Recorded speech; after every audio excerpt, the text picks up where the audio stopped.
Nah, di sini arti dialog dan dasar dalam dialog. Pengertian istilah dialog membedakan 3 macam arti dialog, yaitu yang pertama komunikasi timbal balik tingkat manusia sehari-hari. Tujuan komunikasi ini dapat berupa sekedar saling tukar-menukar informasi atau untuk meraih kesepakatan atau untuk menjalani persatuan. Yang kedua, dialog sebagai tugas evangelisasi yang harus dijalankan. Semangat dialogis. Dialog dalam arti ini dipahami sebagai sikap hormat, penuh persahabatan, ramah, terbuka, suka mendengarkan orang lain. Yang ketiga, dialog merupakan hubungan antaragama yang positif dan konstruktif. Hubungan ini dilangsungkan dalam hubungan dengan pribadi-pribadi dan umat dari agama-agama lain yang diarahkan untuk saling memahami dan saling memperkaya dalam ketaatan kepada kebenaran dan hormat terhadap kebersamaan.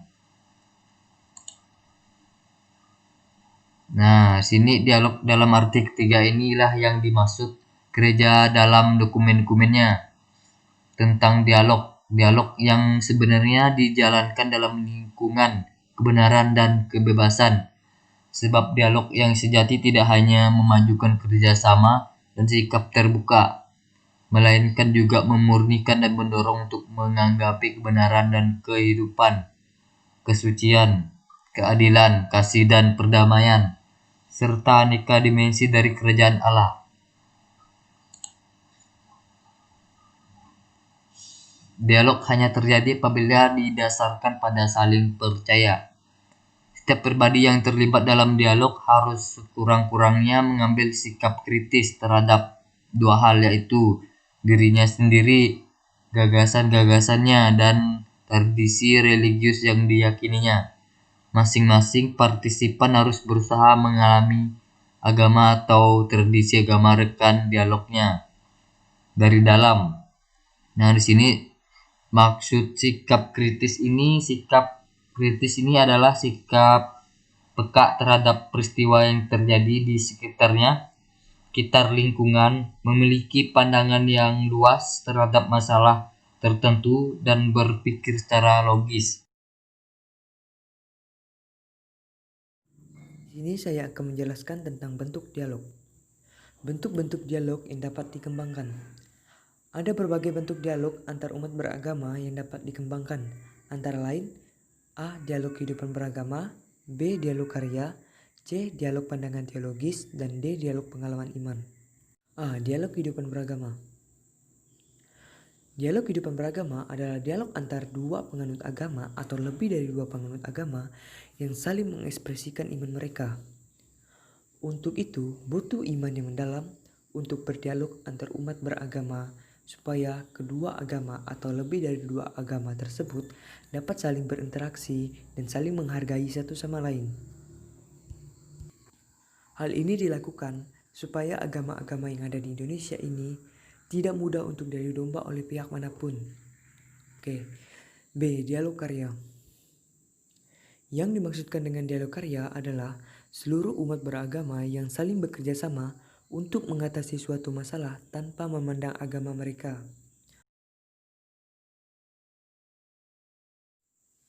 C. Dialog pandangan teologis. Dalam dialog ini, orang diajak untuk memperdalam dan memperkaya warisan-warisan keagamaan kita masing-masing. Dalam dialog pandangan teologis ini, tidak boleh ada pretensi, kecuali untuk saling memahami pandangan teologis masing-masing agama dan penghargaan terhadap nilai-nilai rohani masing-masing. Dialog pengalaman iman. Dialog pengalaman iman ini dimaksudkan untuk saling memperkaya dan memajukan penghayatan nilai-nilai tertinggi dan cita-cita rohani masing-masing pribadi. Walaupun berbeda agama, dan dalam hal ini kita dapat saling belajar, saling meneguhkan, dan saling memperkaya iman kita. Contoh dialog pengalaman iman, kita dapat memperoleh banyak hal dari apa yang kita pelajari dari agama Islam, Hindu, Buddha, Konghucu, Kristen Katolik, dan Kristen Protestan. Yang pertama, dari agama Islam. Di sini kita dapat belajar sikap pasrah, kepercayaan yang teguh pada Allah yang Maha Esa, ketekunan dalam berdoa secara teratur, dan sikap tegar menolak kemaksiatan. Yang kedua, dari agama Hindu dan Buddha. Di sini kita dapat belajar. Contohnya tentang penekanan pada hal-hal batin, seperti meditasi, kontemplasi, yoga, dan berbagai seni bermeditasi lainnya. Yang ketiga, dari agama Konghucu. Di sini kita dapat belajar tentang penekanan dan penghayatan umatnya pada hidup moral dan perilaku. Mereka sangat menekankan praktek hidup yang baik. Agama Konghucu adalah agama moral. Dan yang keempat adalah pendidikan agama Kristen Katolik dan agama Kristen Protestan. Oke. Di sini kita dapat belajar tentang kedekatan mereka pada alam lingkungan hidup dan cinta kasih terhadap sesama makhluk hidup. Tentang syarat dialog. Dialog dengan umat beragama lain merupakan kenyataan yang tidak mudah untuk diwujudkan. Kita perlu memiliki sejumlah syarat agar dialog bisa menyentuh maksud paling dalam, yaitu kerukunan hidup. Beberapa syarat dialog. Yang pertama ada kematangan iman. Kematangan iman merupakan kemampuan seseorang dalam berpegang teguh pada agama yang diyakininya dan diwujudkan dalam kehidupan sehari-hari. Kematangan iman ini merupakan syarat yang mutlak dan yang paling penting. Tanpa kematangan iman, tidak ada dialog kehidupan beragama. Karena dialog kehidupan beragama itu adalah dialog antara dua penganut agama yang saling mengekspresikan iman mereka. Jadi perlu iman yang lebih mendalam.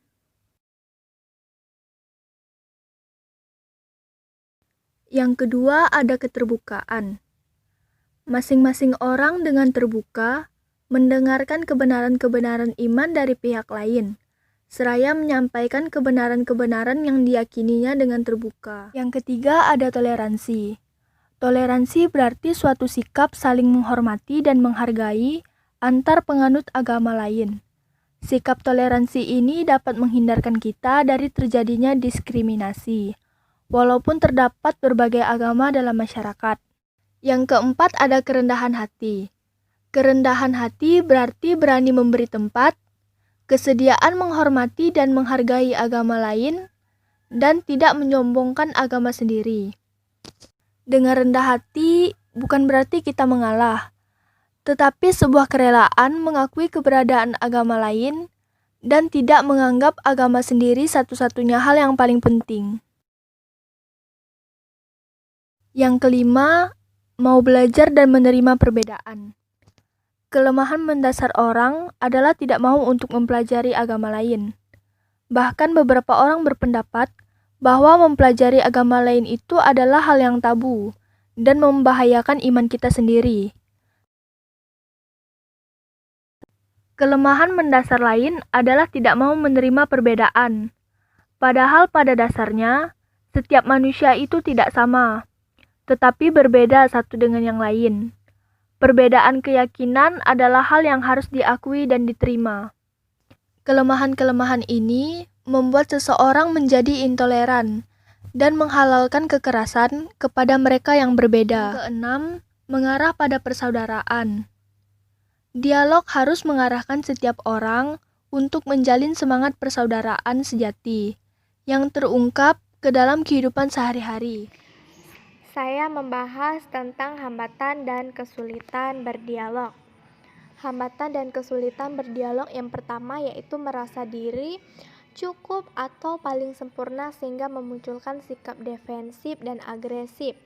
Dapat kita ketahui bahwa menyombongkan diri atau meninggikan diri sendiri itu amatlah tidak baik. Hambatan dan kesulitan yang kedua yaitu sikap tidak toleran dan kerap kali diperparah oleh faktor ekonomi dan ras.